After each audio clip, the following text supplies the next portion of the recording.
So అన్న ఇందాక ఒక కార్మికుడు మాట్లాడుతూ ఏదైతే కార్మికులకు కావాలో వైఫర్లు కానీ మాఫ్లు కానీ లేకపోతే జాడులు కానీ అవన్నీ కాంట్రాక్టర్లు తీసుకొచ్చి వీళ్ళకి ప్రొవైడ్ చేయాలి. కానీ ఆ కార్మికుడు మాట్లాడుతూ మా శాలరీలో నుంచే కట్ చేసి అవి తీసుకొస్తున్నారు అని చెప్పేసి చెప్తున్నారు. ఇది ఎంతవరకు కరెక్ట్? కాంట్రాక్టర్లు ఎందుకు ఇట్లా చేస్తున్నారు? మేము మేము డిమాండ్ చేసేది అదే. ఇవాళ గత గవర్నమెంట్ ఏం చేసిందంటే 15,600 రూపాయలు ఒక వర్కర్ కి జీతం అని చెప్పేసి జీవో నెంబర్ 60 విడుదల చేసింది. కానీ తీరా కింది ఇంప్లిమెంట్ అయ్యేసరికి క్షేత్రస్థాయికి వెళ్ళేసరికి కాంట్రాక్టర్లకు లబ్ధి చేసేటటువంటి పద్ధతుల్లో, ఏజెన్సీ వాళ్లకు అనుకూలమైనటువంటి పద్ధతుల్లో డిఎంఈ గారు, ఇక్కడ ఉన్నటువంటి వైద్య విధాన కమిషనర్ గారు ఒక ప్రత్యేకమైనటువంటి సర్క్యులర్ రిలీజ్ చేసి శానిటేషన్ వర్కర్లకు సంబంధించినటువంటి చీపుర్లు కానీ, అదే రకంగా రసాయనిక సంబంధించినటువంటి అన్ని వస్తువులు, వాళ్ళకు బూట్లు, అదే రకంగా అన్ని మెటీరియల్ చీపురు కట్టలు మొదలుకుంటే అన్ని రకాలు కూడా కార్మికుల జీతాలకెళ్ళే కట్ చేయాలని చెప్పేసి ఒక సర్క్యులర్ ఇవ్వడం చేత ఇవాళ మొత్తం కాంట్రాక్టర్లకు దాన్ని ఒక బేస్ చేసుకొని కార్మికుల జీతాల నుంచి ఒక్కొక్క వర్కర్ నుంచి మినిమం 4,500 రూపాయల నుంచి 5,000 రూపాయల వరకు ఇవాళ దోపిడీ చేస్తా ఉన్నారు. దీన్ని అందరికి కూడా తెలుసుకున్నటువంటి అధికారులకు తెలుసు, సూపరింటెండెంట్కి తెలుసు, కలెక్టర్ గారు తెలుసు. కానీ దీనిపైన పరిశీలి చేయడానికి మాత్రం మేము ఎన్నిసార్లు లెటర్లు ఇచ్చినా కూడా చర్యలు తీసుకోవడంలో విఫలమవుతున్నారు. ఎందుకోసం అంటే ఇవాళ ఏజెన్సీలకు, కాంట్రాక్టర్లకు, అధికారులకు ఇవాళ అనుకూలమైనటువంటి పద్ధతులు ఉన్నాయి. వాళ్ళకు కాసులకు అలవాటు పడరు కాబట్టి వర్కర్లను ఇవాళ దోపిడీ చేసేటటువంటి పద్ధతి ఉన్నది.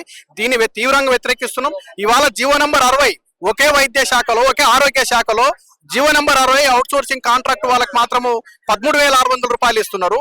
థర్డ్ పార్టీ ఏజెంట్స్ కింద ఉన్నటువంటి స్వీపర్లకు, సెక్యూరిటీకి, శానిటేషన్ వర్కర్లకి అదే జీవోనే ఇవాళ 11,000 రూపాయలు, 9,000 రూపాయలు, 10,000 రూపాయలు ఇస్తున్నారంటే ఒకే రంగంలో, ఒకే వైద్య శాఖలో, ఒకే ప్రభుత్వ జీవో ఉంటే కూడా ఇంప్లిమెంటేషన్ లో తేడాలు ఉంటున్నాయంటే దీనిపైన పూర్తి స్థాయిలో ఇవాళ అవినీతి జరుగుతూ ఉన్నది. భారీ కేవలం కాంట్రాక్టర్లు, తర్వాత ఇక్కడ ఉన్న ప్రభుత్వ అధికారులు కుమ్మక్కయ్యి వీళ్ళని దోచుకుంటున్నారని చెప్పేసి మీరు చెప్పదలుచుకున్నారా? అంతే సార్, అదే జరుగుతుంది. దీనిపైన మేము డిమాండ్ చేస్తే కార్మికులకు ఎంత పిఎఫ్ కడుతున్నారు, ఎంత జీతాలు ఇస్తుండని పరిచయం చేయడానికి ఒక స్పెషల్ గా ఒక ఐఏఎస్ ఆఫీసర్ ని ఇలా కార్మికులకు సంబంధించినటువంటి దానిలో పెడితే బాగుంటది. ఎందుకోసం అంటే ఇది ప్రభుత్వ ధనం, ప్రజల ధనం, ఇది దుర్వినియోగం అవుతున్నది. కాబట్టి దీనిపైన పూర్తి స్థాయిలో అధికారుల పైన, ఇక్కడ ఉన్నటువంటి ఏజెన్సీల పైన పూర్తిస్థాయిలో విచారణ చేసి, ఈ 4 సంవత్సరాలు అవుతుంది ఇప్పటికి ఇట్లా జరగబట్టి, 4 సంవత్సరాల నుంచి జరిగినటువంటి అవినీతి పైన ప్రభుత్వం వెంటనే చర్య తీసుకోవాలి.